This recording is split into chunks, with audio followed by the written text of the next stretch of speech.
Thank you very much, Saikat, for this kind invitation. And please, everyone, forgive me for my very strong French accent. It's like that. I cannot change this. I'm just way too old. So, first of all, yeah, it's been really a fruitful collaboration with Saikat. We have many papers, well, forthcoming papers. So we are working on many papers in parallel. And one of the topics which is of interest for Saikat's group and our group is acoustic and seismic cloaks. So I'm going to explain what is the philosophy of designing a very large cloak. So the outline of the talk goes as follows. Transformation acoustics is a basic ingredient, but you also need homogenization tools, so effective medium theory. And then you need to combine transformation acoustics and homogenization together with a genetic algorithm. So essentially, transformation acoustics allows you to generate an ideal anisotropic heterogeneous medium, which plays the trick of the invisibility cloak, but this medium doesn't exist. So in order to design such a medium, you need homogenization tools. So periodic structure, which you replace by an effective medium. And to match these two things, the transform medium and the homogenized medium, what do you need? Well, you need a magical trick, which is the genetic algorithm. So it's machine learning tool. And so with all these ingredients, we will design first acoustic cloaks, so which is for pressure waves in air or in liquid. But really, we are not interested in sound waves. We are interested in mechanical waves propagating in solids. And so for this, we need some transformation elastodynamic tools or plates. And I insist on the word plate because in general, transformation elastodynamics is a cul-de-sac. I mean, it's a no-go. It's just way too complicated. So you need some kind of, trick simplification, which is a plate theory, to make things doable for civil engineers, for instance. So towards seismic cloaks is really the grand scheme. It's the near future, hopefully. We will see how the Ménard company, and especially Stéphane Brulé with the head of Ménard company in Lyon, managed to show the proof of concept with a large-scale experiment. And finally, we'll have some concluding remarks on some quite amazing future with the Metacity cloak. Okay, so first of all, what is an invisibility cloak? Well, let us just imagine that you start from a Cartesian grid, and you stretch this grid. Actually, just imagine yourself, you're a prisoner, you are in jail, and you want to get out of the jail. So, you have the bars, and you tear apart the bars. You put your head outside, the window of your jail. Well, that's the principle of the invisibility cloak. So you start from the Cartesian grid on the left, and you end up with a stretched grid, stretched coordinates. And in the hole, in the middle, you can place, let's say, Harry Potter, or if you are really a civil engineer, a building. And so the way it works is that once you have designed this kind of crazy medium, the transform medium, you can place, so here it's a view from top. So you have your building, which is shaped as a F, letter F like Institut Fresnel or France. And so you have your point source. So for instance, pulsating source, which is your earthquake. This generates concentric wavefronts. And you can see that if you have the source and the building, well, behind the building, you have a shadow, but the source and the building interact a lot, and this can be viewed by the deformed spherical wavefronts. Okay, the benchmark is on the left, the seismic wave on its own. Middle panel is seismic wave with the building, and here the building interacts a lot with the source, which is really bad for the building. And the right panel is you surround the building by the transformed medium, this kind of crazy, heterogeneous, anisotropic annulus ring. And so these ideas, they come from optics. These things have been invented back in 2006 by Sir John Pendry, who is really a genius. So Sir John Pendry comes from the world of condensed matter theory. And so he applies this for electron waves, which are called plasmons. So these are waves propagating at surface of metals. And we would like to, well, transpose this theory of optics to, well, civil, engineering. And so we imagine that the surface plasmon polaritons, so which are collective motions of electrons at the surface of a metal, behave in some way as a Rayleigh wave at the surface of the Earth. That's the idea behind what we are going to do now. But before we get to Rayleigh wave, so what is of interest for you, so for seismologists, for geophysicists, civil engineers, we first need to start with the basics. So what is the, well, simplest possible cloak we can design is the acoustic cloak, a silence cloak. So inside this cloak, if you have Harry Potter, you cannot hear anything. And when Harry Potter's, is speaking inside the cloak, if you are Lord Voldemort outside the cloak, you cannot hear Harry Potter. So Lord Voldemort or the Death Eater, if you wish, cannot speak to each other. It's the sonic invisibility. And so what happens is that in this Cartesian grid, we have, thanks to Pierre de Fermat principle, light which propagates along the nearest path. So the path which takes less energy. And this is a straight line. Well, this is in a flat land.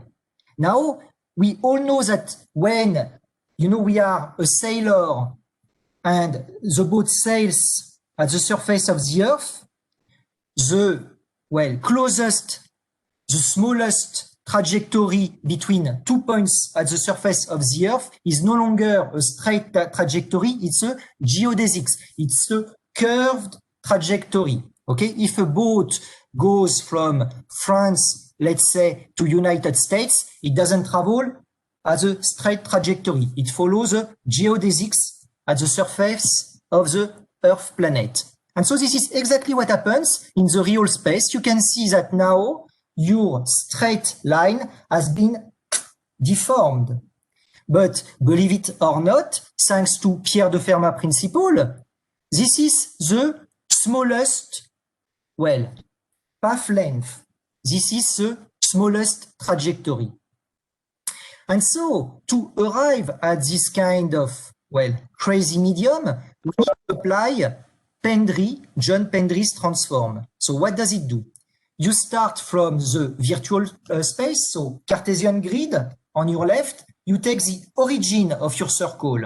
And this origin is your point 0, 0. So small r equals 0 and theta equals 0.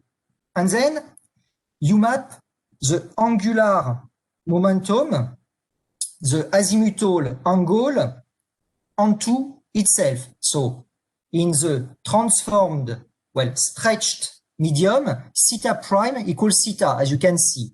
However, the radial coordinate, so when you start from R in the Cartesian grid, ends up with R prime in the stretched Cartesian grid. And R prime, you can see, is capital R subscript 1 plus R times capital R2 minus capital R1 divided by capital R2. So what are R1 and R2? They are the radii, inner and outer radii of your cloak. So essentially what happens is that if I start from the left, I am at the origin, 0.00, and after the transform, I end up with being at R prime equals capital R1 and theta prime equals 0. So in fact, the point, the origin, 0, 0, is mapped onto the inner circle of radius R1. And now, if I place my point on the left panel on the perimeter of this blue circle of radius R2, after Pendry's transform, I end up into R prime, which is R1 plus R2 divided by R2 times R2 minus R1, which is simply R2. So this circle on the Cartesian coordinate grid is mapped onto itself on the stretched grid. But so what does this transform do? It's actually compressing the area in the blue disk into a ring. So it's compressing the space so that you can have a hole in the middle. And the effect of the space compression is some anisotropy. Anisotropy means that, well, the wave doesn't propagate with the same wave speed along all trajectories. Okay? In essence, what's going to happen is that the wave will propagate much faster along the azimuthal angle than along the radial trajectory. So when the wave enters the cloak, it will have more and more difficulty to move towards the center of the cloak, but it will be much easier for the wave to move around it. That's the anisotropy effect. And so this would be just a funny game like the Rubik's Cube. If there was not, you know, behind all this, the magic of the wonder of metamaterials. The same guy, Sir John Pendry, actually invented the field of metamaterials back in 1999, so 21 years ago, well, 22 years ago. He invented artificial magnetism with these small loops of currents, with this kind of ring resonators, which combined with some, well, metallic bars allow you to get some negative refraction, but also, as he discovered later on, some extreme anisotropy. And so this allowed Sir John Pendry to prove his concept can be, well, actually made into a real electromagnetic cloak, at least in the microwave regime. So on the right-hand side, you have a photo of the cloak which was invented by Sir John Pendry and fabricated by David Shurig and David Smith in UCLA. And these cloaks works at only one frequency. It's monochromatic, so it works only for one color of light. And this color of light, actually, you can't even see it because it's a microwave. It's at 8.5 gigahertz, so it's a wavelength which is about 3 centimeters. Why is it so important for us? It's actually radar, a radar cloak.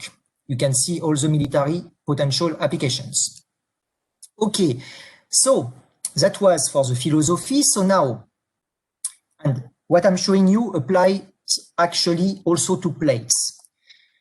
So you have your original medium with variable AB, which is transformed in this new medium with parameters alpha, beta. These are the material parameters, and in the case which is of interest for us, A stands for the, for instance, inverse of density of a fluid, and B stands for the inverse of bulk modulus of the fluid. But actually, this could apply as well for antiplane shear wave in isotropic homogeneous solid, which is transformed into a heterogeneous anisotropic solid. And for antiplane shear waves here, well, the equation would be with A, which is the shear modulus, and B, which is the density. And this equation can also be applied to electromagnetic waves. here A would be the permittivity, B would be the magnetic permeability. And so you can see that it's a general universal scheme, what I'm going to explain to you. So to go from this medium capital E to the medium small e, you need a transform, the geometric transform phi, the capital letter phi, the Greek letter, and this is nothing but a change of coordinates, a change of variable, and everybody has learned how to make change of variables, well, from sixth form, you know. So there is not much behind this, except that now it's, well, a partial differential equation. So the effect of the transform is that your parameter A, the original parameter A, which is something which is a scalar, becomes a parameter alpha, and you can see that alpha is nothing but J times J transpose, well, divided by the determinant of J, where J is the Jacobian of the transformation. It's the Jacobian matrix. And so essentially B becomes beta and beta remains a scalar, but A becomes alpha and alpha is clearly a matrix. But both alpha and beta are spatially varying. So your transformed medium, if you are in the context, for instance, of antiplane shear waves, has an anisotropic shear moduli and an isotropic density. But now if you're speaking of pressure waves in air, it's different. Your alpha stands for the inverse of density of the fluid, which is a matrix, and beta stands for the inverse of bulk modulus of the fluid, which is a scalar. So not every, you know, physics leads to the same kind of anisotropic matrix. Okay, so now let us imagine that actually, since today we are interested into seismic waves, we have this kind of antiplane shear waves. Okay, antiplane shear wave. If we look at this in some kind of vertical plane, this would be perhaps some love waves, for instance, okay? But if we think of this as a view from the sky, so now we are really in the context of cylindrical, well, antiplane shear waves, so which are out of the plane, but in the vertical direction. So you have various ways to actually recast the same problem with different kinds of configurations. It's not just mathematics, it's physics. So you have to look at how you see this problem. So for simplicity, here, let's say that it's a view from the sky. We have this ring. In the middle, we have a building, and we have this kind of wave which propagates like that.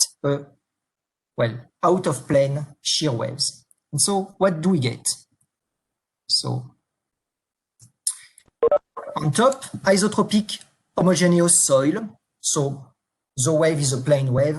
Nothing much happens. In the bottom, we have just a building on its own, and you can see that the antiplane shear wave is scattered by your building. And in the middle, you can see that there is no interaction between your building and your antiplane shear wave. Okay, so now this trick essentially is just a transformation acoustic trick. So far there is no, you know, well, metamaterial involved. But this is an interesting story which begins now. Some people with whom I work have actually designed cloaks that can, well, make sound waves, pressure waves in air, and also water waves, cloaked, invisible, with the same metamaterial. So this metamaterial is shown here, and I will explain how we designed it afterwards. But first, here is an experiment. So here in this experiment, I show only half of the cloak. You have to imagine that there is some kind of mirror, and we just make the experiment on half of the cloak because by symmetry, we can retrieve all the cloak. What I'm going to show you is rough experimental data. There was no treatment at all. And so you will have a source coming from here, and inside the cloak, in the middle, there are lots of nails. And so when the cloak is not there, it scatters a lot. So it's a time domain experiment. So it's a cloak which is broadband. And so you can see that you have a circular, well, a concentric wavefront, and you can see that, okay, the cloak resonates, something happens in the cloak, but outside the cloak, there is absolutely no disturbance of your concentric wave field. So essentially, it's a total silence inside the room, except for the incoming pressure wave. So just imagine that in your room, you have a big column in the middle. You surround the column by this cloak. This cloak won't reflect any sound in the room. Okay, so this can be very interesting, for instance, to make better musical halls or things like that, to avoid scattering by the columns in a concert hall, for instance. Okay, so now that was the experiment. And by the way, just very quickly, the same cloak has been also experimentally validated for electromagnetic waves. And so here it's by Reda Abdedaim at Institut Fresnel, and it works between 3 GHz to 7 GHz. This is in comparison with the cloak of John Pendry, which works at a single frequency. Our cloak is broadband, so the cloak of John Pendry would not work at all in the time domain, of course. Okay, homogenization, which is really another essential ingredient to design such cloaks. So on one hand, we have the cloak of Sir John Pendry, which doesn't work at all via homogenization. It's a totally different way. It's using the resonances of, well, straight bars and small resonators that, when you are sticking them together, make some extremely anisotropic medium. But it's a totally different approach, which has nothing to do with homogenization. So we follow the totally different route, which is essentially you take a periodic structure. You start from a periodic structure, and when in this periodic structure you have some perforations which are neither circular or square perforation, then you create some anisotropy. For instance, your perforation could be some rectangular or elliptical inclusions, and then what happens is that along the length of the rectangle, which is longer, you have strongest anisotropy. Okay, I take my periodic structure and then I map my periodic structure onto this ring, and here is my cloak. So that's homogenization theory for you. Homogenization theory tells you there are two scales. There is a macroscopic scale, which is the scale you can see, and there is a microscopic or nanoscopic scale, which is a scale which requires a microscope. You need to look with a microscope to see the very small inclusions. And so if you proceed with the two-scale analysis, so you write down some Taylor expansion, for instance, for U, which can be the out-of-plane displacement for this antiplane shear wave, then if you write down this asymptotic expansion for U and you write down some, well, rescaling of your gradient operator. So now you have a two-scale gradient operator, which actually has two types of variables, so-called macroscopic x1, x2 variables, and microscopic or nanoscopic variables, y1, y2. Then you arrive at this homogenized equations, which is the gradient dot AH gradient U minus BH d2U by dt2 equals 0. What does this mean? Gradient dot is nothing but divergence. So you have the divergence of AH. AH is a homogenized matrix.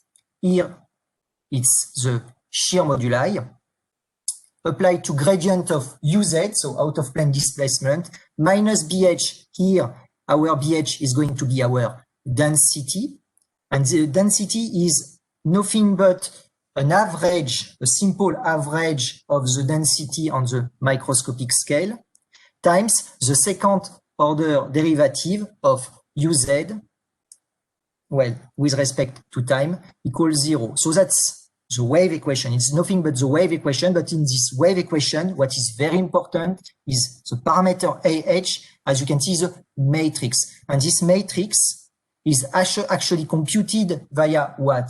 It's simply the average of the shear modulus on the microscopic scale, but you have to subtract to it, so bracket mean average, the average of the shear modulus times the gradient, but the gradient in the microscopic variable of W. And W is what? W is a solution to an annex problem that you can see in this left, well, top left corner. So this so-called annex problem is nothing but the divergence in the microscopic scale of the shear modulus times the divergence of this W, it's what we call a potential, plus Ej equals 0. What is Ej? Ej is a canonical basis vector. So E1 is 1, 0, E2 is 0, 1. And if it would be a three-dimensional problem, you would have, so, three canonical vectors, E1, E2, E3. Okay, you would have 1, 0, 0, 0, 1, 0, and 0, 0, 1. So this can be easily, translated into a 3D problem. And so when you solve this annex problem where your unknown is W, and so you have to solve this annex problem twice for W1, which is associated with canonical basis vector E1, and for W2, which is associated with canonical vector E2. So when you compute twice this annex problem, you have W1 and W2, and you can inject W1 and W2 into this AH matrix. So you compute all the entries of this matrix, and you get your anisotropic shear modulus. Like I said before, BH, so your average density is, well, dead easy to compute. It's a simple average. So really, once you are here, you are in business, because you know that on one hand, the transformation acoustics give you an anisotropic matrix of transformed modulus. And here you indeed have also a matrix for the homogenized modulus, shear modulus. So you can match the two. And when you match the two, you have approximated transform medium, yes, by a homogenized, well, medium.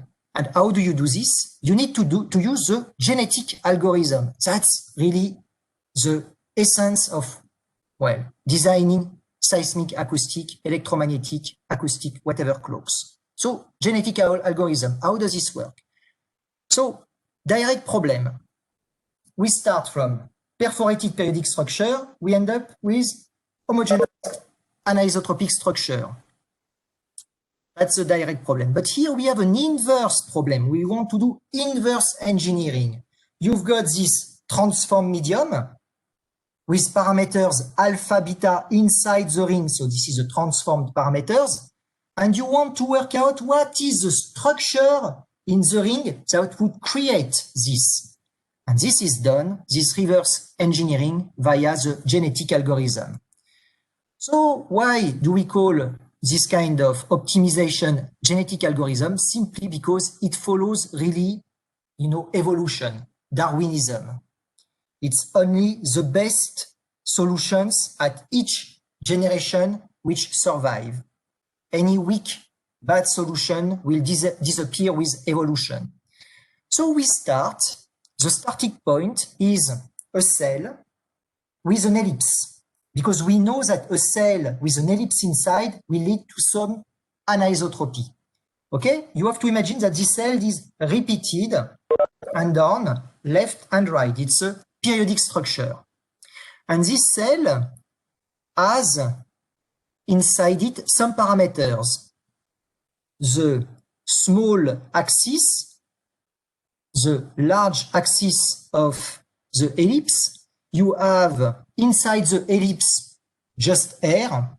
So it's a rigid obstacle, but outside the ellipse, you have parameters A0, B0, which are here your shear modulus and your density. So you know the shear modulus, the density in your medium, you know the shape of the ellipse, and you know also the side of here, your cell, which is not a square, but it's an elongated cell, is to further increase the anisotropy. And so you have a 6 parameter space. And this is your DNA. Sorry, ADN is in French. So this is your DNA. And so at each generation, like for Darwinism, we are going to converge towards the best possible creature, which is our cloak. So we start, and at the first generation, we have some solution to our minimization problem. So essentially, the minimization problem is taking the difference between the cloak we have designed and the ideal cloak. And you can see that at the first generation, all these dots show that in the phase space, you can be in various points in terms of the size of the ellipse. So we decided here to fix Lx, Ly, A0, B0. And we just proceed with 2 parameters and see if with just 2 parameters we can get the solution. At the following generation, we can see that we start having a cluster of points. So these are essentially solutions which minimize the difference between the ideal cloak and the approximate cloak. And so third generation, the clustering of points becomes denser and denser. So the dark blue region is really where you have the minimum of your cost function. And finally, on generation 4, and we stop there, we decide that the clustering of points is very dense, you know, and this is in this clustering of points that we suppose we have our global minimum, okay? So best ever solution. So we think that in 4 generations, our DNA is good. But we might have started with a different phase space. We might have started with Rx, Ry, Lx, Ly. Or we could have started even with a 6-dimensional phase space, and we might end up with a totally different solution, you know. But here we saw that, okay, we fix the size of the rectangle, we fix the shear modulus and the density, and we just play the shape of the ellipse. And that was good enough to get already a very good, you know, minimum of the cost function difference between ideal cloak and approximate cloak, which should be ideally 0. Okay, we are happy with this solution, and we see what this gives us. Well, this is what we get. So it looks as follows. So you have lots of rings, and you can see that each ring has an elongated ellipse. When you are on the outer side of the cloak, your ellipses are almost circles. So the anisotropy is very small, and you move then towards the center of the cloak, and the ellipses becomes more and more stretched. And so you have more and more anisotropy in the azimuthal direction. And clearly your wave would have more and more difficulty to travel towards the center of the cloak and would run much faster along it. So the tendency, thanks to the Pierre de Fermat principle, to minimize the cost to travel would be to go around this, you know, middle region of the cloak. And so the proof that it works is that we send a Ricoeur pulse. So we are in the time domain on this, well, cloak. And this works very, very neatly. So, okay.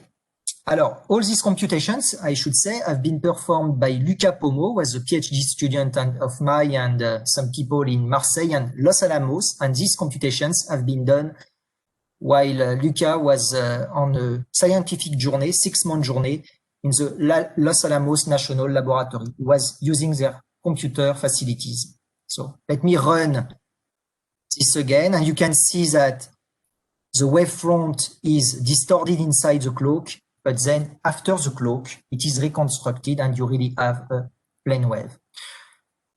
But like I said, we could have played with more parameters than just 2 parameters, which we did in a way to show that our genetic algorithm can handle very, very complex cloaks design. And so we played with rings, split rings, the famous Sir John split rings. We played with the Celtic crosses.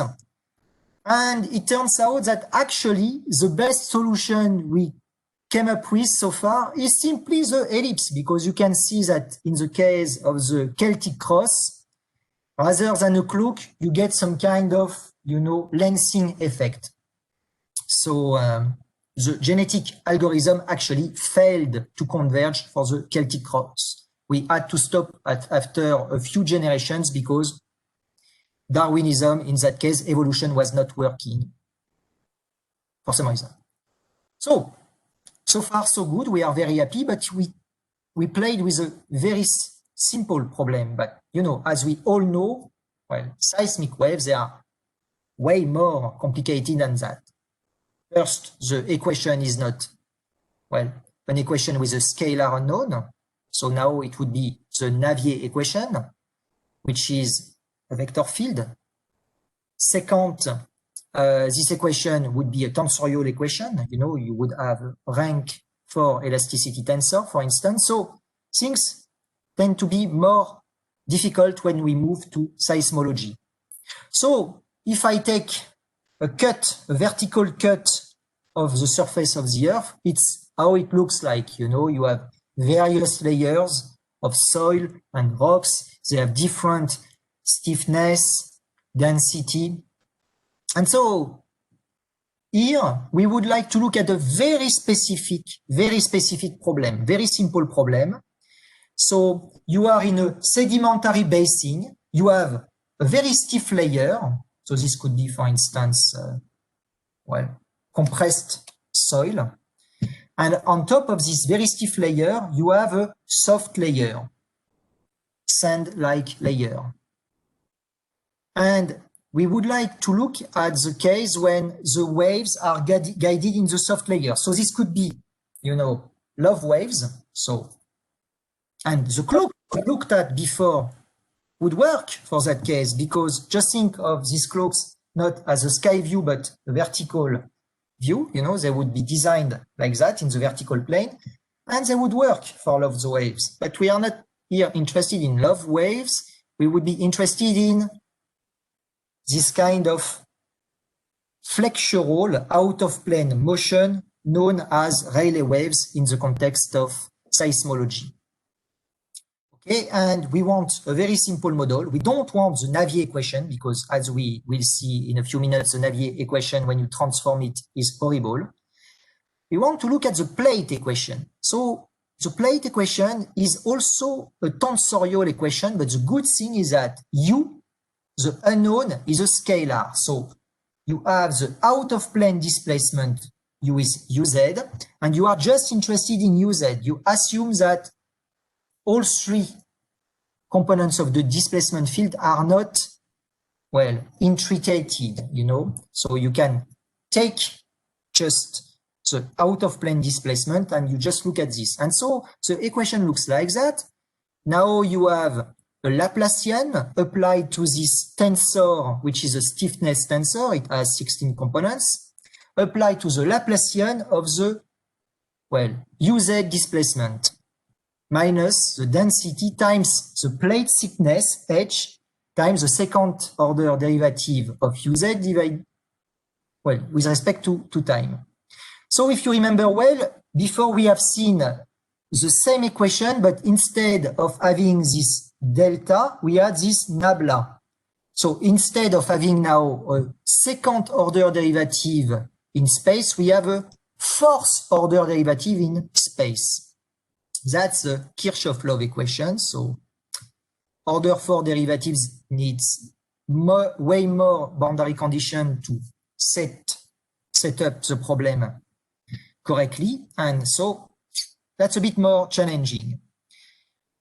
So I've made an attempt at this problem long ago. My first attempt at this problem was back in 2009. We published a paper which was partly true, but not completely true. We partly failed to address it. And then it was revisited by a bunch of very good people, the group of Alexander Movshan in Liverpool University.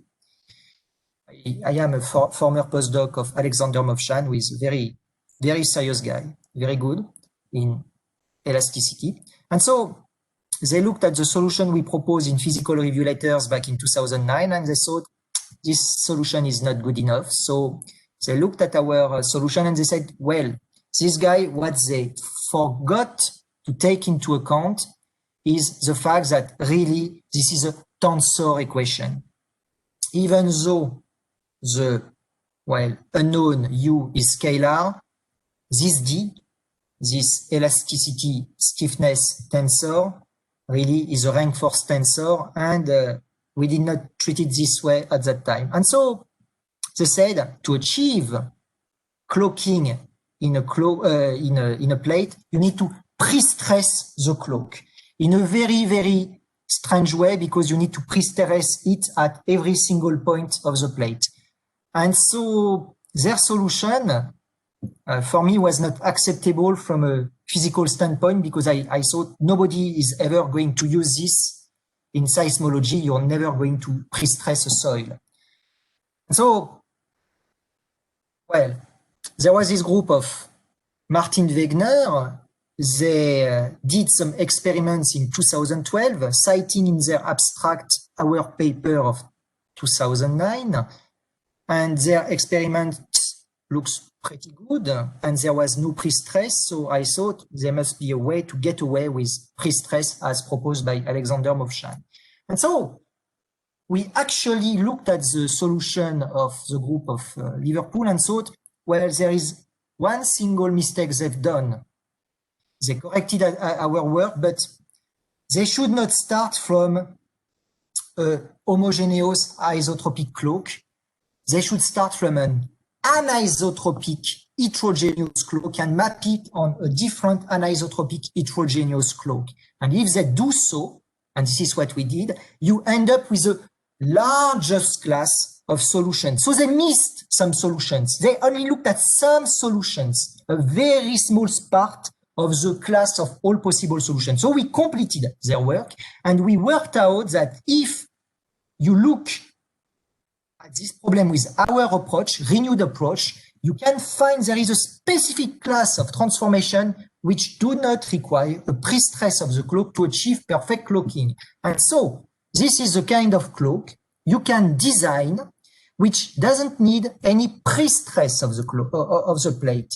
And so we think, okay, it has this kind of diamond shape, so it's no longer circular. Actually, the cloak of Martin Wegner is some kind of asymptotic version of this cloak, but instead of being just a diamond shape, it would be a polygonal shape, and everybody knows that you can approximate a polygon, you can approximate a circle by a polygon. So if you create a similar cloak to ours, but with many sides, you can prove that Martin's Wegener experiment is actually good and it doesn't need any pre-stress.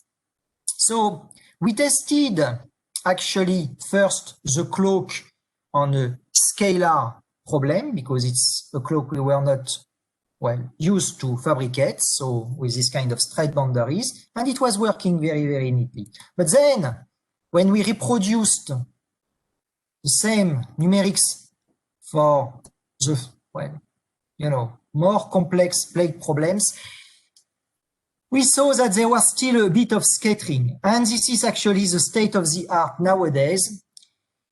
The theory is perfect, but the design cloak, the design transform cloak is not perfect. And we think that the issue here might be twofold. First of all, it's due to the fact that we have, well, some reflections on the boundaries of the plate, which cannot be avoided because we are in the time domain and there is no good perfectly matched layer for this kind of problem. And secondly, we think that at the interface between the cloak and, well, the outer medium, the outer plate, there might be some kind of, well, twist for the transmission condition. So it's still partly an open problem, at least in the implementation in the finite element package. Anyone who would like to take this challenge is welcome. But our theory is good. Our theory is good. It's a paper to appear in Wave Motion. I mean, our theory is good, but for the numerics, would still do better, at least in the time domain. When we look at this in the frequency domain, it's good, but the time domain, there's still a twist. So I run it again. Well, with the cloak, it's better than without the cloak, but you know, it's not perfect. All right. Now, there is another approach actually to seismic cloak, which would be far easier to perform. It's just actually layering the soil, changing its thickness. So you can see on the left-hand side, we have fabricated a plate with a varying thickness. And when we vary the thickness, we actually change the wave velocity. And by changing the wave velocity gradually, the wave moves slower and slower towards the center of the cloak, and it moves, well, faster, so in the azimuthal direction. And so we tested this solution, which is a so-called fish eye. So here it's it's not really a cloak, it's actually rather what we call a lens, but this can be used to fabricate a cloak, as we shall see just afterwards. So essentially what happens is that we are able to, you know, refocus. So we have a seismic source on one side of this cloak, and we are able to refocus the seismic source on the other side of this cloak. So, simulation and experiments. Okay. So if we could do this, we would be very happy. And actually, as I'm going to show you now, we could potentially do this for seismic wave. So, first of all, seismic wave problem. So you have, well, shear waves, pressure waves, and the Rayleigh wave with this kind of elliptical polarization, which are of interest for us because they are so deleterious for buildings at the surface of the Earth. So what we do here is just make a first test. We try to map a layer onto a layer which is shrunk. So it's just a proof of concept. And this kind of one-dimensional transform works perfectly. We can actually have, well, a perfect, you know, compression of our medium without creating any unwanted scattering. And this works for Rayleigh wave, but this works also for pressure wave and shear waves. So this kind of one-dimensional proof of concept let us think that we might be in business for the diamond cloak. But we are still working on this. And in the meantime, actually, so this is a work which has been mostly done by Andrea Colombi, who was a former postdoc of Richard Craster at Imperial College, so he was a Marie Curie fellow. So he took 4 Maxwell fish eyes. So before there was just one Maxwell fish eye, he sticks them together. And when you do this actually, and if you place a building just at the center of these 4 cloaks, and when you do this, you protect the building from the incoming earthquake. And so Andrea Colombi was able to show this using SpecFM, which is a geophysics, very famous software, which is very, serious software. And the reduction of the response spectra of the roof of the building before and after you structure soil by putting some concrete columns in the soil can be seen, and effectively you reduce dramatically the impact of the wave on the building.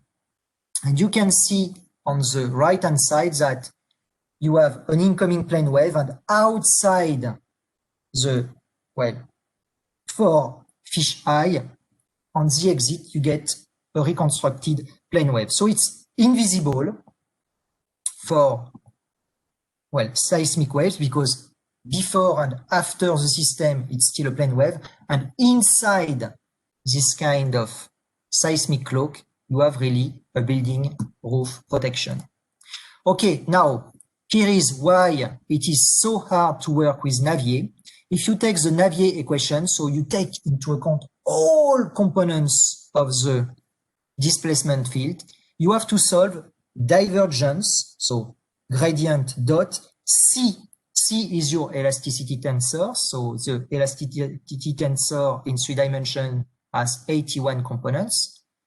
Double dot contracted with the gradient of U, the Jacobian of U. So gradient of U is a rank 2 tensor. C is a rank 4 tensor. Contracted with the rank 2 tensor, you get a rank 2 tensor. And you apply the divergence to this, you get a rank 1 tensor, which is, well, same dimension as a vector. And effectively, rho omega squared U is, well, same dimension as a vector. So all this has the same physical dimensions. We are fine. And F, of course, here, your source is also a vector field, so your source could be polarized along the vertical direction, but also in the, well, horizontal plane, or it could be polarized along an arbitrary direction. But whatever happens is, you know, when you make the transform here, you end up with additional tensors in your equation, and your Navier equation transforms into so-called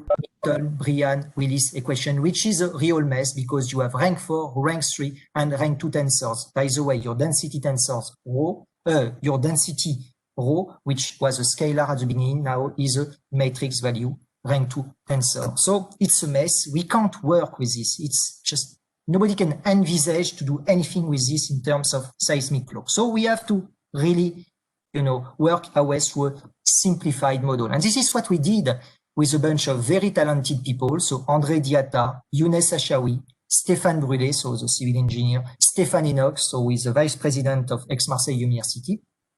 And so this was published 5 years ago in American Institute of Physics journal Advances. And so what we did is that we took, you know, this Milton, Willis, Brian equations, we shook them together, we got rid of, you know, unwanted terms, and simplifying the, well, equations, we were able to design these kinds of 2 types of cloaks. So you have just concrete, columns of concrete buried in the soil, but with 2 types of designs, and you can see that these 2 types of design work very, very well for Rayleigh waves, at least for certain frequency range, because when you have a point source, it's not, you know, an earthquake which comes from far away. So you have the earthquake which is very, very close to the cloak.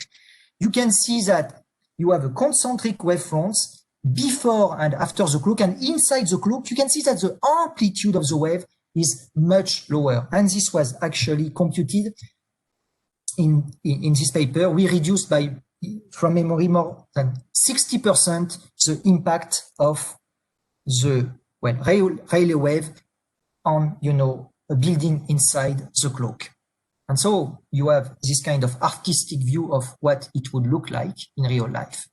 Now there is another path, another route, which I'm very keen about. So it was so-called lattice transform to make the seismic cloak. So there is this group of very, very clever people. So Buchmann, Kadik, Chimny, Wegener. So Martin Wegener is just like John Pendry, same level, a total genius. And Wegener is really, unlike John Pendry, interested into mechanical waves. So they have designed this lattice a few years ago. They stretched the lattice, so it's a hexagonal lattice. And stretching the lattice, they were able, in an elastostatic experiment, to see that the strain, well, you know, on a cut inside the lattice was much less after than before this kind of, you know, cloak inside the lattice was designed.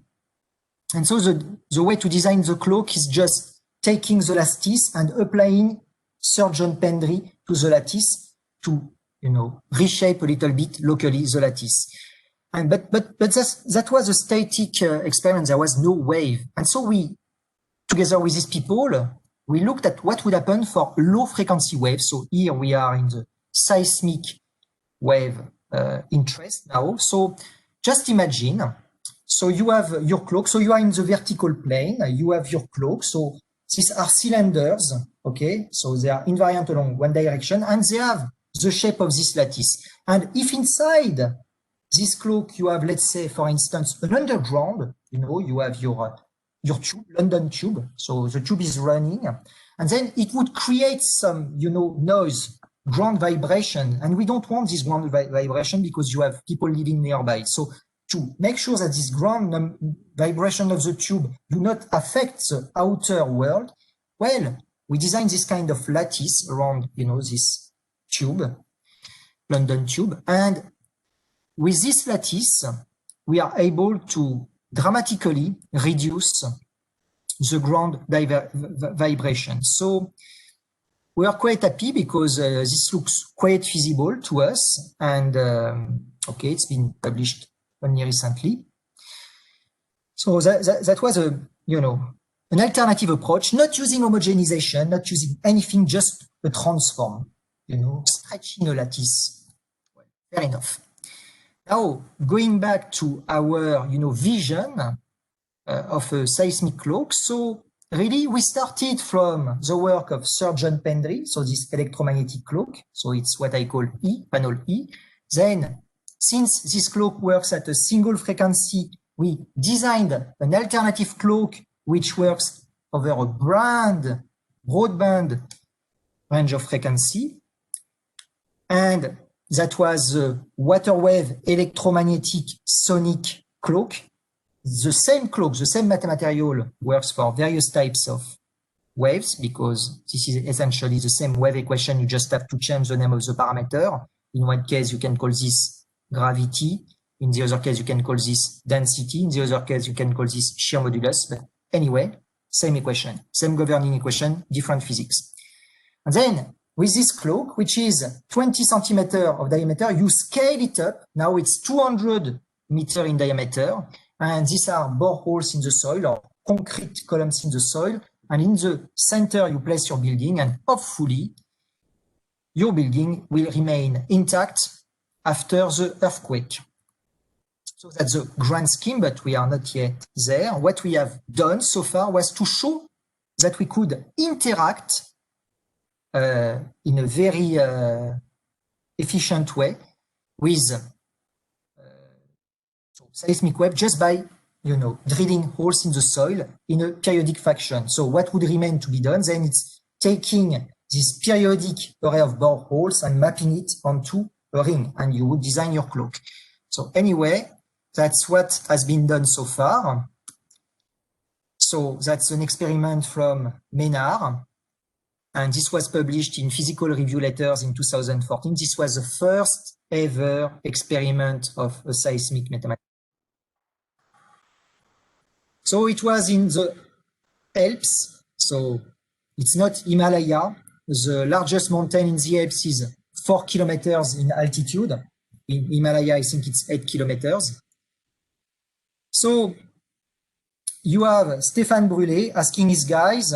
It was on a bank holiday. It was here on the 15th of August 2012. So it was a bank holiday, asking them to, in between, two building sites, to make this experiment. So first, they drill holes, and then they use the same drilling machine to make the source. So it's a source of 50 hertz. It rotates at 50 hertz, and you will see the little stones at the surface, they vibrate, and this is your Rayleigh wave. So here, our boreholes are not totally cylindrical. They are more like conical, but in our numerical simulation, we assume they are perfect cylinders. These are your velocimeters. They measure the velocity field in the, X, Y, Z direction, all three directions.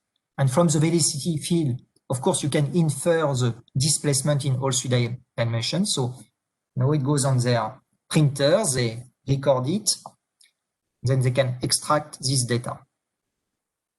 By the way, on the left-hand side, it's Stéphane Brulé. So he's really the hero of this story. That's Stefan. He tells his guys, allez, go on, guys. What is great is that Stefan is on the building site, but he's also his computer. He writes some article paper. So that's your vibrating source. And you can see, you know, the stones, they move at the surface. That's your Rayleigh wave. It's propagating. And what is amazing is that in the upper panel, we can see that there is a strong interaction between the source and this array of boreholes. The local density of the source is twice as much when there is the borehole. So it's like a mirror in optics. Look at this. That's your Rayleigh wave. You can visualize your Rayleigh wave. It's like a wave at the surface of the ocean. You see? It's propagating. Okay, so we were very happy with this experiment. That was a proof of concept that we can apply our ideas of optics to civil engineering applications. And then there was an even more interesting experiment just 1 month after the first one, still in 2012. In the first one, the cylinders were 30 centimeters in diameter, 5 meters in depth. And now they are 2 meters in diameter. Very big holes, 5 meters in diameter, in depth. So now you play a trick that your periodic array, you rotate it, and by doing this, you play the trick of negative refraction. And the point here was to try to have a seismic lens, so to refocus, you know, your signal, just the same kind of, you know, of vision as the fisheye lens we have seen before. And so before the source was a rotating source at 50 Hertz, so monochromatic, but now you take this huge mass, 17 tons, you drop it. So it's a multi-frequency source. And so you can see here with this kind of snapshots, you have the source on the left, you have a first focusing of the source into an image inside, well, this seismic barrier, and then you have a second focusing behind the seismic barrier, and this can only happen according to the Pendry-Vecellego negative refraction philosophy if you have, well, a negative density of your soil inside this lens. So this lens behaves like a medium which has a negative density, something totally crazy. But if you think about it, a negative density, it's nothing but like a bridge which oscillates. When a bridge oscillates, it has a negative density, which is why, well, it will start, you know, breaking. Negative density is not sustainable. And so, well, you know, Stefan reported what's happening behind the mesh, before, after, and we could see that really the signal would change a lot. And especially what was very interesting that we cannot see here is that there is a change of ellipticity.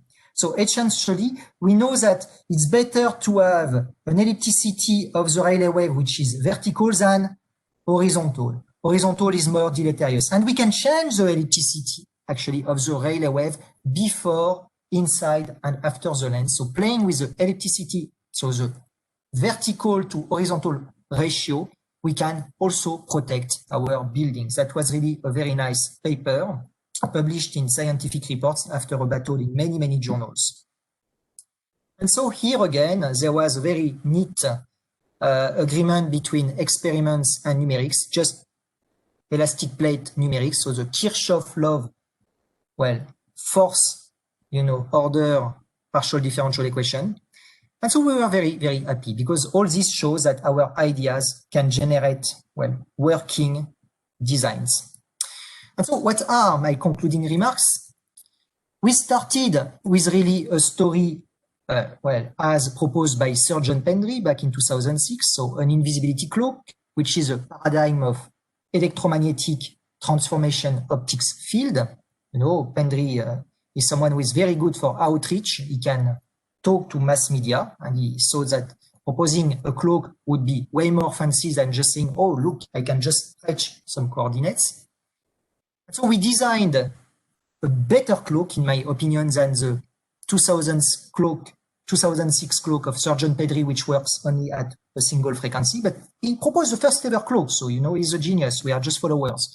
And so our clock works over a broad range of frequencies. So instead of 8.5 gigahertz for us, it works between 3 and 7 gigahertz for microwaves, but it works also between 8 and 15 hertz for water waves, and it works between 4 and 8 kilohertz for pressure waves in air. So same, clock works for various types of waves, whereas Surgeon-Pedrick clock works only for electromagnetic waves at a single frequency. So we think our approach is best.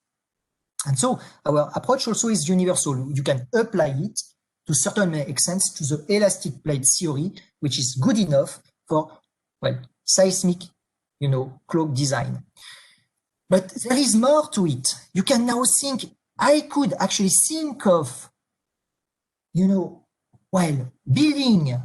a city that would protect itself against earthquakes. So I should just place my building in very specific arrangement, and I should change the height of building according, to a seismic meta-city cloak design. And in this cloak design, you should have very tall building on the outskirts and small buildings in the inner ring of the city cloak. And so this is what those people, so Stéphane Brûlé, Bogdan Ungureanu, Younes Achawi, and André Diatta really worked on during a European project some while ago. And lastly, and this is really a great achievement, so Bogdan Ungureanu, during his Marie Curie project, so he was a postdoc of Richard Traster, and I was also involved in this project, he actually not only envisioned this metacity, but he tested it with full seismic wave package. And you can see, and it's quite extraordinary, that a plane wave, a seismic wave, so which impacts the cloak, so is by large reconstructing behind the cloak, and in the top left corner, in the middle part of the cloak, the elastic displacement is very small, or you can have a different effect depending upon the frequency. Now, the inner part of the cloak vibrates a lot. So if you get your design wrong, actually you're creating some kind of resonator in the middle of your city, which is not very good. But also what is the proof of concept that it is indeed a seismic cloak is that if you place your source, so you are like Harry Potter, you are placed inside the cloak, you light the fire, and you can see that, this source of light will not be seen outside, because here your seismic wave is huge inside, so the inner part of the cloak, and is very weak outside. So this really works like a cloak. And also it's nice because, look, you have this kind of cavity which vibrates, which this kind of pressure-like mode, and outside it, it's a concentric isotropic radiation. So I find these experiments, numerical experiments, quite, interesting, because they might give people some ideas for urbanism. And finally, yes, I would like to thank all of these people who have participated at some point into this project. So, I mean, you can just read the names. So people in France, in UK, in USA, and now we have really the chance to work also with this group in India. And so thank you for your attention, and I welcome questions about this kind of overview of what we can do nowadays with seismic clocks. I'm done. Thanks. Thanks a lot, Sebastian. Amazing. I think we can ask some questions. Okay. Or I have a few questions. May I ask? Or hello? Yes. Oh, okay. I thought you were done. Okay. I'm sorry. I thought you were done. That's what I felt. Okay. No, I was thinking like, shall I ask a few questions to you? Yeah, of course. Okay. So I have a few doubts that when you have internal geometry that you are homogenizing, See, internal geometry has a higher dimensional manifolds, as I understand. So there, the wave speed will be much higher than the homogeneous, so that wave speed correlation, your spatial homogenized parameters, elastic modulus, but we are not accounting for that. Suppose density, that rho, that mass density, that is not coming into the homogenization. So how are you taking care of that change in the wave speed? So, okay. So your question is, it looks to you that I'm not playing with the density part of the equation. This is, yeah? Yes. We are actually, because maybe I was not very clear about this, but in the seismic model, I use the density plays a minor role. In fact, if you look at it,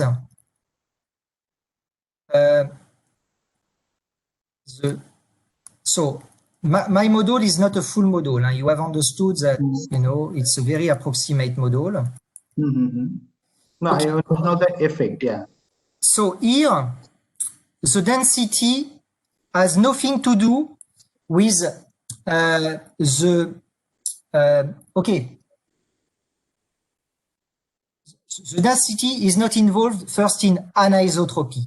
Only this elastic stiffness tensor matters for this.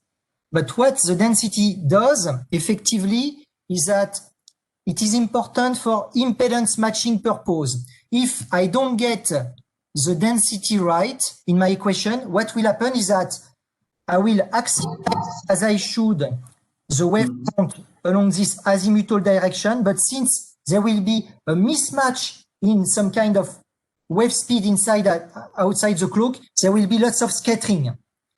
So okay, I need to play a bit with the density, but really what I was more after was this elastic stiffness tensor. And effectively, if you see here, actually, sorry, we get a bit of scattering. You can see it. So what we say here is that the anisotropy is right, but the impedance mismatch is not right. So perhaps one of the reasons we don't do a perfect job is that there might be effectively an issue somehow with the density in the interface conditions. But what we find a bit strange is that in principle, the density should not be involved in the so-called transmission condition, only this kind of stiffness tensor. But since effectively in the, numerical part, we don't get a perfect effect, this is perhaps something that requires, further thought. Why don't you play more with the density? Okay. The density, effectively, the wave speed is really a ratio of the stiffness tensor by the density. It's the ratio that gives you the wave speed. And so we get the anisotropy right, but perhaps the impedance mismatch creates this kind of reflections. Okay. It's more difficult, actually, to play with density. It's more difficult. We like perforated medium, and with perforated medium, you cannot do much about the density. That's the problem. Yeah. Okay. Thanks. That was my doubt.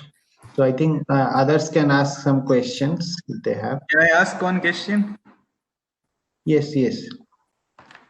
Yeah, so basically that plate equations you have shown, that pre-stressed equation, one has shown that classically, which is wrong, you have shown, and once on the right side you have shown as right. So can you shed some more light on that particular slide? So which one? The plate equation you have shown that you have done. So the plate equation. Kirchhoff-Log plate equation. Yeah. So can you shed some light on this particular slide, right? Why you have said that left side equations are wrong, and you have done something? And Yeah. In fact, with their approach, they allow for zero energy modes in the plate. We have shown that with their approach, you have in the transform plate the possibility of zero energy mode, and zero energy mode is not physical. And in our approach, these zero energy modes do not appear. So in fact, their error was two. The trick is as follows. They used what we call a push forward. So they started from a homogeneous isotropic plate, and the homogeneous isotropic plate is just given by a bilaplasian. It's just delta 2, essentially, minus rho h omega squared equals 0. Well, okay, whatever. And then they mapped the isotropic heterogeneous isotropic homogeneous plate, so the bilaplasian, onto this equation. And this equation allows for zero order modes, so it's wrong. What we did is that we started from an anisotropic heterogeneous plate, and we pulled it back on the medium we start from. You see, they use a push forward and we use a pull back.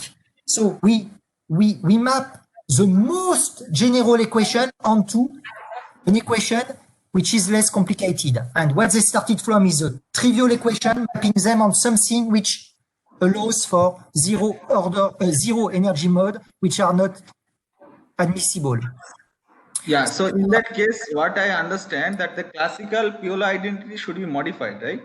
So did you take? We took everything into account, but what happens? So in our general theory is that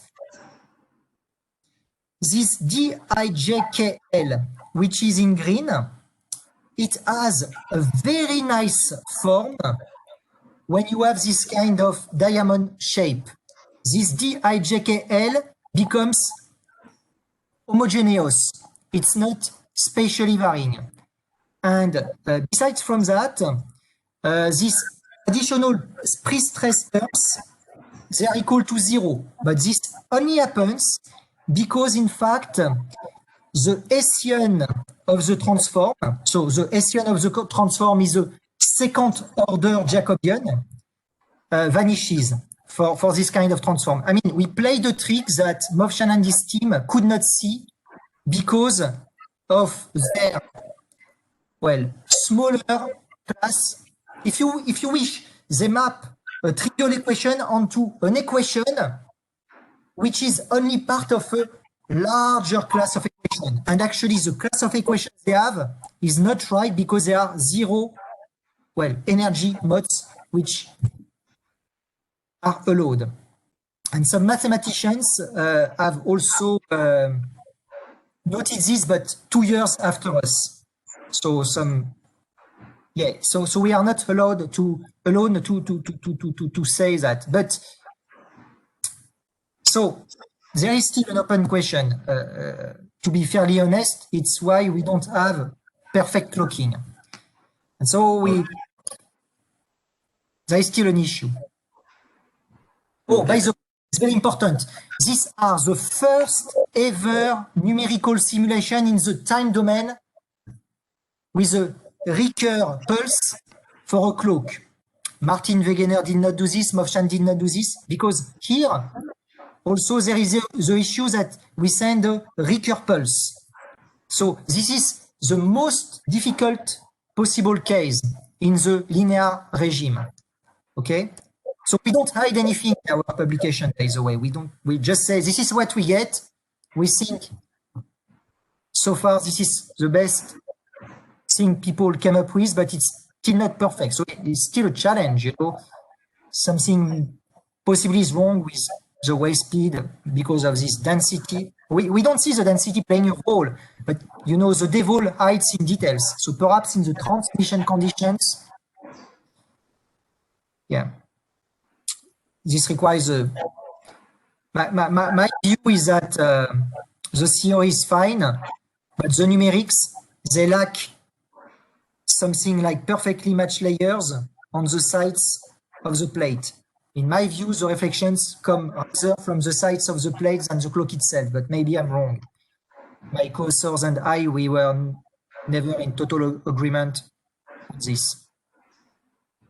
Okay, thank you very much.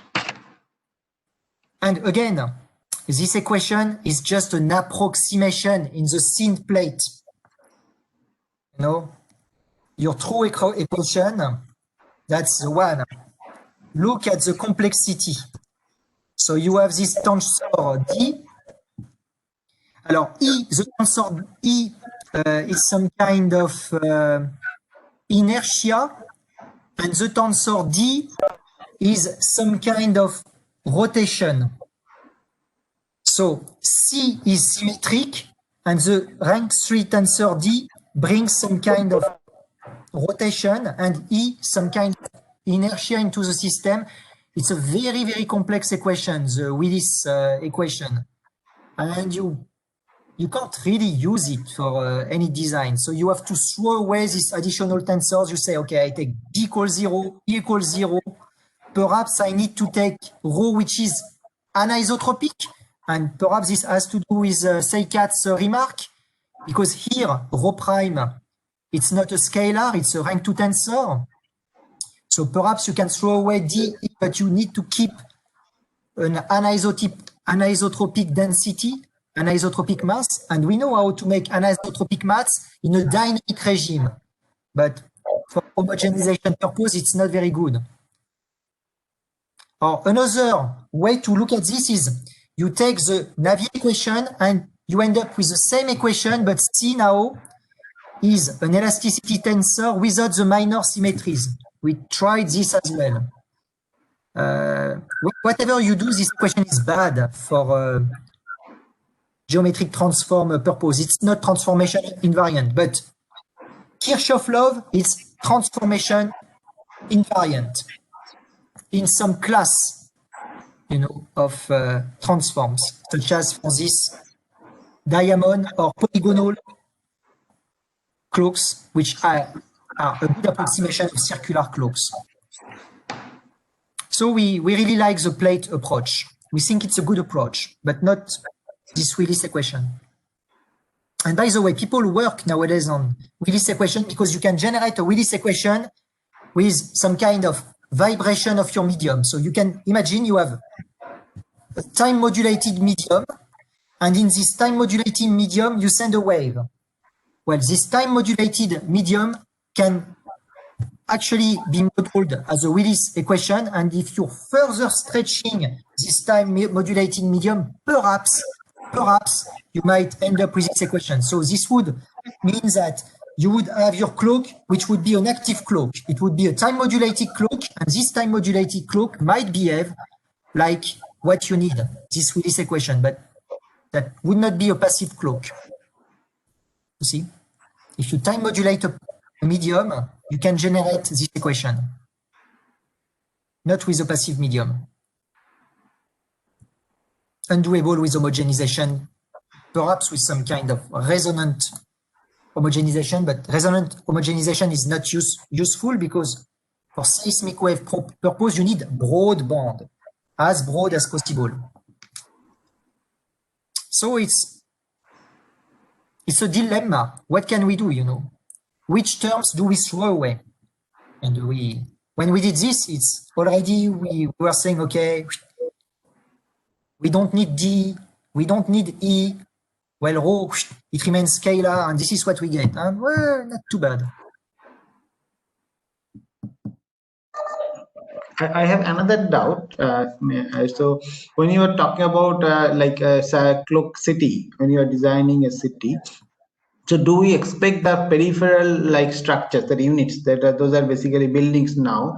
So they will undergo deformations, like they will break. Oh, no, you know, what we use, it's a bad theory, I agree. It's a linear theory, so a theory for very small deformation. But we believe with Stéphane Brulé that the cloak will, you know, host really large deformations.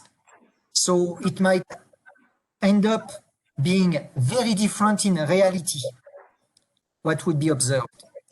But might I, again, you know, maybe I'm I was playing the devil advocate, you know. Now I would like to be on my side, you know.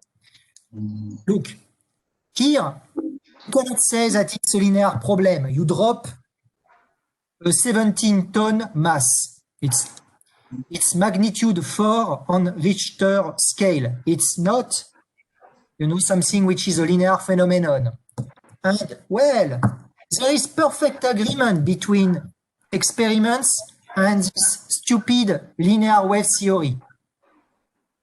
But these are not concrete columns. These are just boreholes.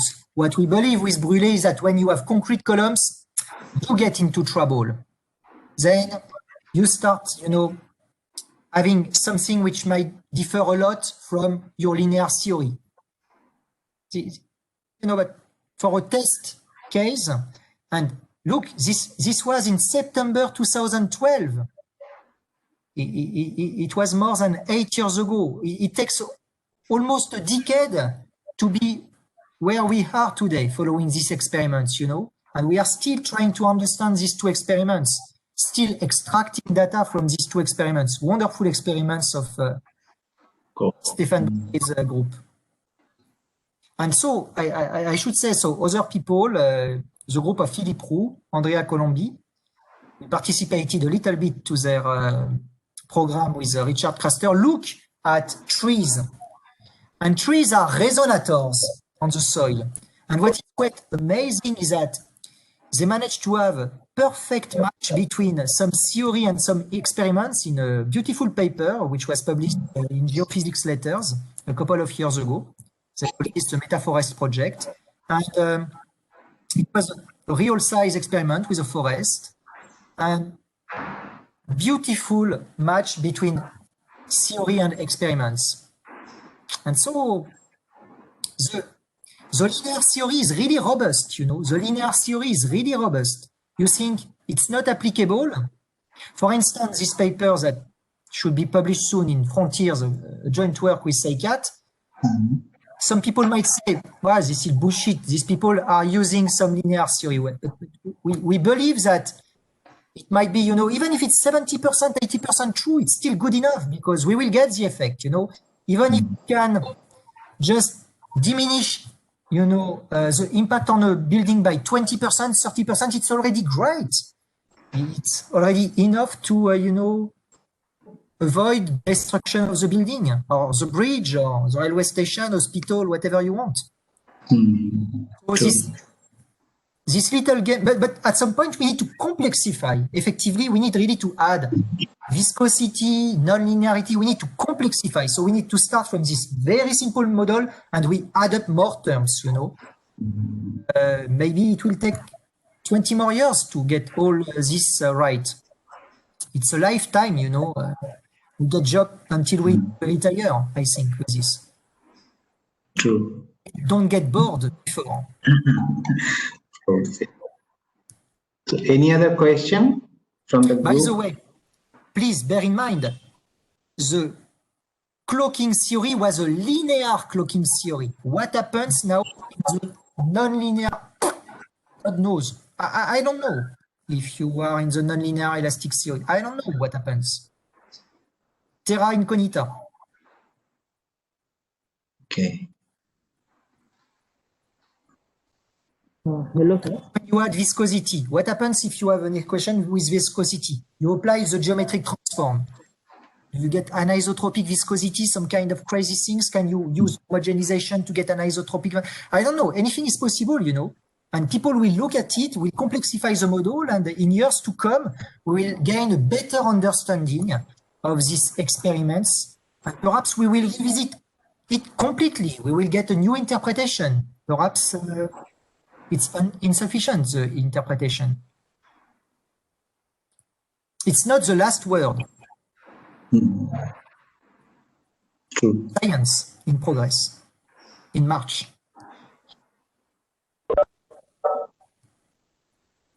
So any other question from the group, from participants? Yes, sir. Hello. Am I Hello? audible? Yes, yes. Oh, yeah. You can ask. Hello, Professor Sebastian. I have a small question. after homogenization, the medium will be anisotropy. So Yep. is it possible to capture the exact behavior in terms of dispersion analysis like band gap with this anisotropy? Ah, yes, very nice question. So in fact, there's a better homogenization theory, and this better homogenization theory has been invented actually by Richard Craster. He calls this high frequency homogenization. He published a very important paper in Proceedings of Royal Society in 2010, so 10 years ago. And in this paper, in 10 years ago, he found a way, and it's a very neat paper, to enlarge the class, to enrich homogenization theory by adding some dispersion. And so Richard Craster is able to reproduce the stop bounds with homogenization theory. So usually homogenization theory, you can only get the effective properties in the low frequency regime.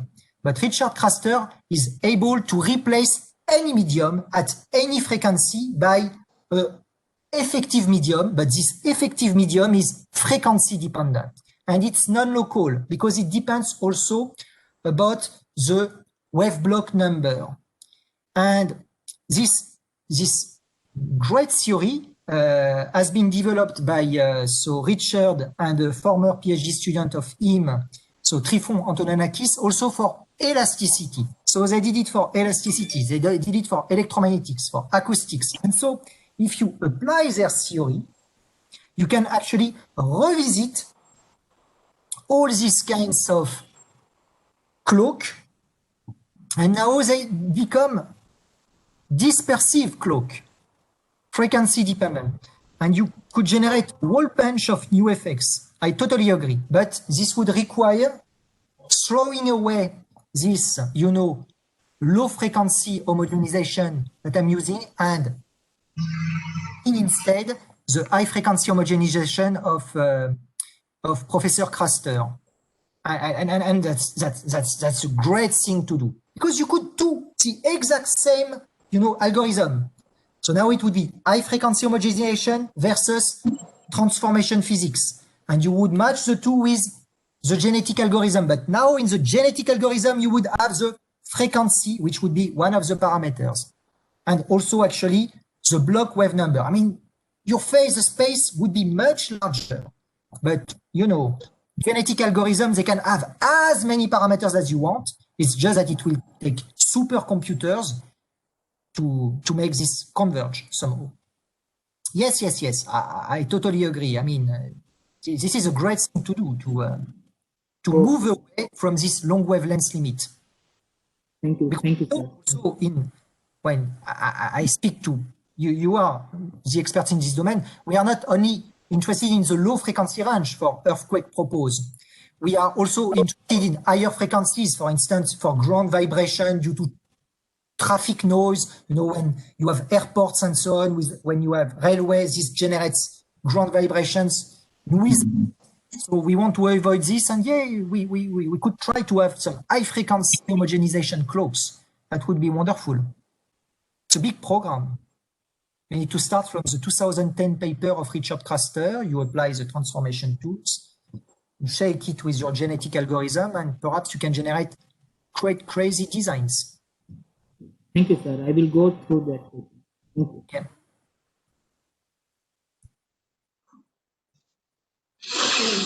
The paper that Richard wrote with Pichugin and Craster, Pichugin, Kaplunov, and they are very serious guys. They know what they do. So they are applied mathematicians, but also so Kaplunov is a big guy in elasticity theory, so safely applied to navigation, to elasticity problem. And their theory is very robust. It's universal.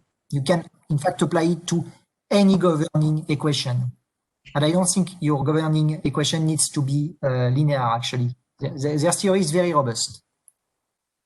It's an asymptotic theory. And asymptotic theory, actually, asymptotic theories You know, the origin of asymptotic theories is in, let's say, water waves problem. Water waves problems, they were, you know, using this kind of asymptotic theories to have quasi-linear approximation of their non-linear Schrödinger equations. And then they applied the exact same asymptotic theory to linear problems which are periodic.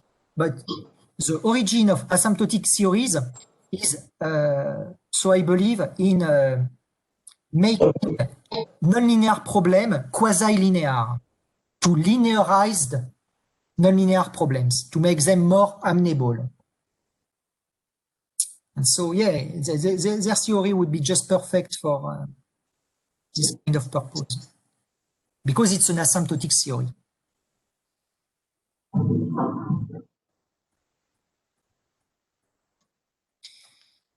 You can also, you know, think of more than two scales. You can have metamaterials with many, many scales, intermediate, some kind of hierarchy. And yeah, people look at crazy things if you, and your inclusions can be very, very complex. In this forthcoming paper with SciCat, we looked at Swiss rolls, split rings, well, inertial resonators, very, very complex shapes. And each shape, geometric shape of inclusion creates its own specific stop band in a specific range of frequencies, large, small, you know. You can play ad libitum at will. The number of possibilities is infinite. And so people can really start, you know, their PhD on this subject because there is enough room for 100 PhDs on this subject. It's totally new. Actually, we know nothing about it. We know nothing. We are just playing. We are like, you know, it's like the sandbox. We are just kids learning new games. It's a playground, and if you are a fast learner, you will learn homogenization theory, you will learn geometric transforms, you will match the two, and you will come up with wonderful designs of seismic cloak, seismic city. And you will generate lots of important papers.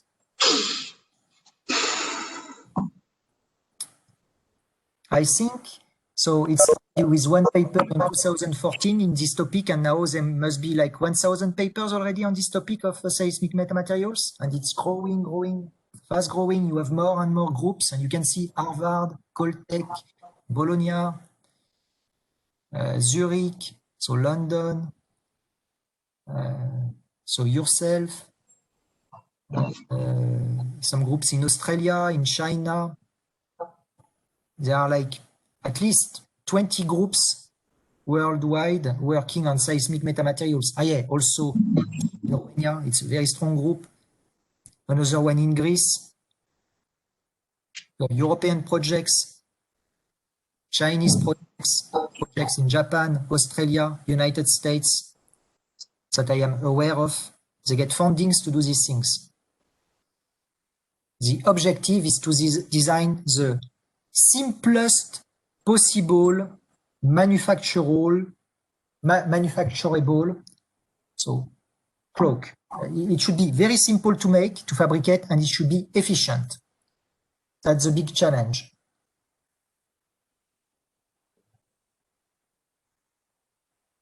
Yeah. And you want to fabricate it, you want to test it, you want to have a large-scale experiment. You drop a mass, you have your ring of inclusions, you put some resonator, some pendulum in the middle, and when there is no ring, the pendulum vibrates when the wave comes, and when you have the ring now, the pendulum in the middle doesn't vibrate or almost doesn't vibrate, you know. And then you implement it for real. Then, so perhaps in a decade, perhaps in 2 decades, there will be hospitals, you know, surrounded by a seismic cloak. It could be with trees. So this has been proposed by Philippe Roux. So you plant trees, and the trees actually, they damp the wave.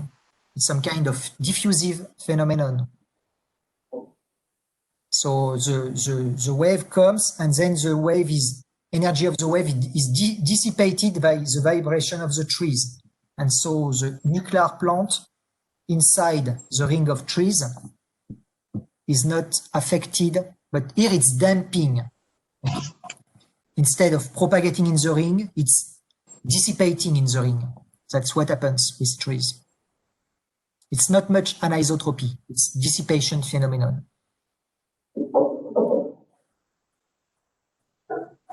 And only to model the dissipation phenomenon with an effective model is a big challenge.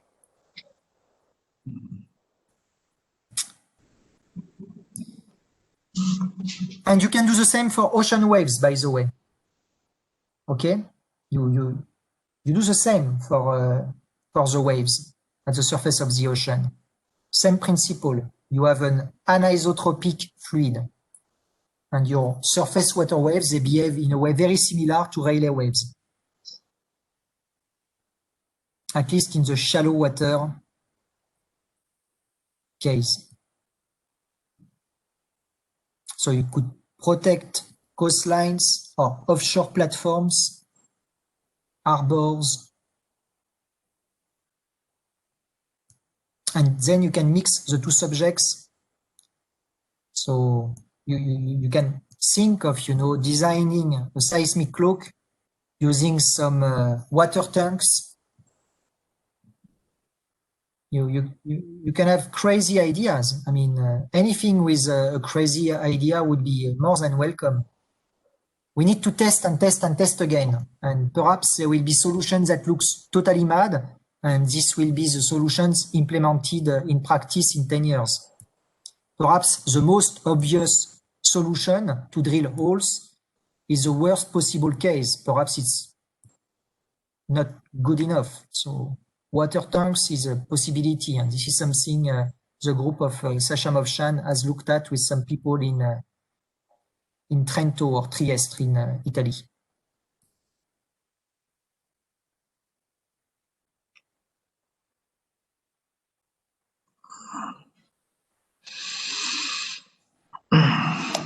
Okay, is there any other question? Or maybe look at the field of optics. Look at the field of optics. Look at what is in optics. You will get ideas from there. Even if you work in a totally different subject, a wave, an electromagnetic wave and a seismic wave, they are different in nature, but you have interference phenomena. The same phenomena occur in all wave subjects. You can translate from one subject to the other one. So look at what people did in optics. Maybe you will get crazy ideas for civil engineers. True. Okay, thank you.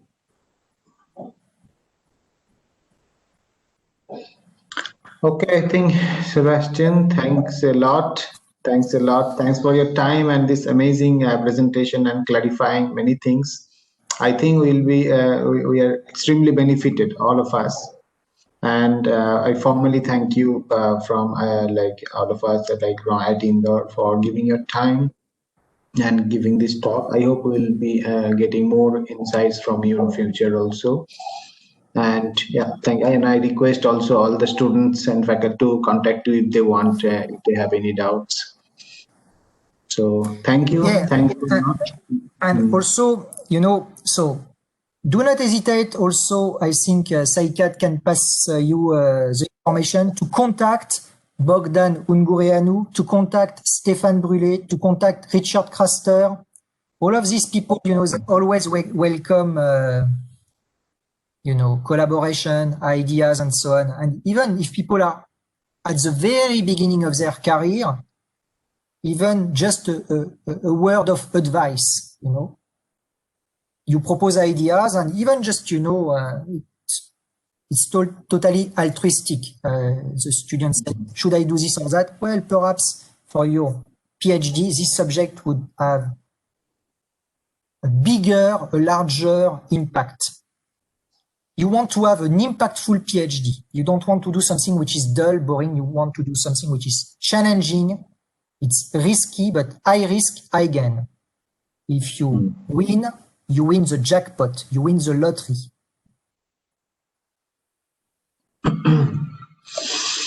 Okay. Okay, so I think thanks a lot. Thanks a lot. Bye-bye. Okay, and stay safe. I think we are all in lockdown. Yeah, we are all in lockdown. Yeah. Pretty much. And stay safe from the UK variant. Yeah. Variant is quite nasty. Huh? Don't let it come to India. Okay. You also stay safe. Bye-bye. Yeah, bye. Bye.